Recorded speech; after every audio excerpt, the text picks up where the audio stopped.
दोस्तों, अगर आप भी बीटी यूपी की वेबसाइट में लॉगिन करने के लिए जाते हैं, जहां पर स्टूडेंट लॉगिन का एक पेज होता है और आपको यहां पर अपना एनरोलमेंट नंबर और पासवर्ड डालकर लॉगिन करना होता है। लेकिन दोस्तों, स्टूडेंट लॉगिन वाले पेज में लॉगिन करने के लिए आपको अपने एनरोलमेंट नंबर का पासवर्ड नहीं पता है और जब आप अपने आप से कोई दूसरा पासवर्ड डालकर लॉगिन पर क्लिक करते हैं तो आपके सामने कुछ इस तरह का एरर आता है। तो आपके सामने enrolment number password is incorrect का एरर आता है। तो हम आपको इसका पूरा सलूशन बताने वाले हैं और हम आपको ये भी बताने वाले हैं कि आप अपने पासवर्ड को फॉरगेट पासवर्ड करके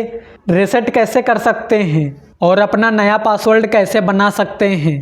दोस्तों, सबसे पहले हम आपको स्टेप बाय स्टेप शुरू से लेकर आखिरी तक पूरी जानकारी देने वाले हैं। तो चलिए दोस्तों, वीडियो को स्टार्ट करते हैं। दोस्तों, सबसे पहले आपको गूगल पर जाना है और फिर सर्च बॉक्स में बीटीई यूपी टाइप करना है और फिर आपको सर्च पर क्लिक करना है और आपके सामने पहले नंबर पर बीटीई यूपी की वेबसाइट आ जाएगी। दोस्तों, अगर आप इस वेबसाइट में पहली बार लॉगिन करने के लिए जा रहे हैं तो आपको स्टूडेंट रजिस्ट्रेशन वाले ऑप्शन पर क्लिक करना है। दोस्तों, जब आप स्टूडेंट रजिस्ट्रेशन वाले ऑप्शन पर क्लिक करेंगे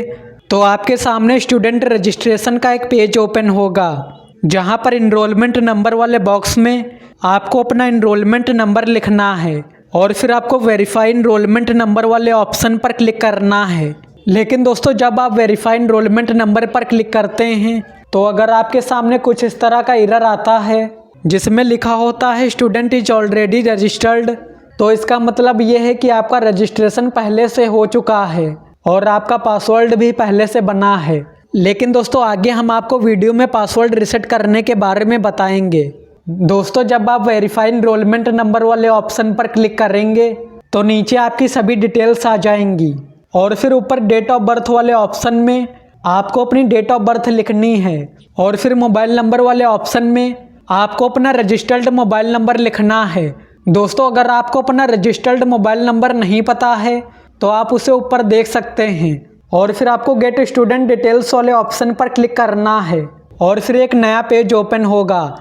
जहां पर आपकी सभी डिटेल्स आ जाएंगी और फिर आपको नीचे अपना पासवर्ड बनाना है और आपको अपना एक पासवर्ड बना लेना है और फिर उसे पासवर्ड वाले ऑप्शन में लिखना है और फिर आपको उसे दोबारा कन्फर्म पासवर्ड वाले ऑप्शन में लिखना है और उसके बाद आपको नीचे रजिस्टर वाले ऑप्शन पर क्लिक करना है और आपका रजिस्ट्रेशन सक्सेसफुली कंप्लीट हो जाएगा।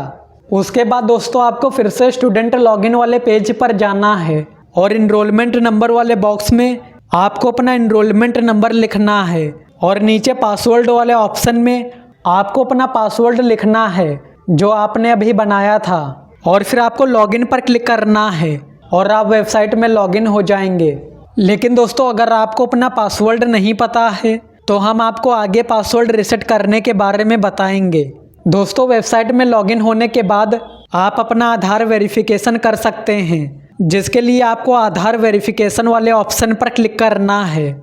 और आप यहां से अपना आधार वेरिफिकेशन कर सकते हैं। जैसे हमने अपना आधार वेरीफाई कर लिया है और हमारे में आधार ऑलरेडी वेरीफाइड लिखकर आ रहा है। लेकिन दोस्तों, पासवर्ड रीसेट करने के लिए आपको फिर से स्टूडेंट लॉगिन वाले पेज पर जाना है। दोस्तों, अगर आप अपने फ़ोन से स्टूडेंट लॉगिन वाले पेज पर जाएंगे तो यहाँ पर ऊपर फॉरगेट पासवर्ड का ऑप्शन नहीं आएगा और अगर आप अपने ब्राउज़र में डेस्कटॉप साइट भी लगाएंगे फिर भी यहाँ पर फॉरगेट पासवर्ड का ऑप्शन नहीं आएगा।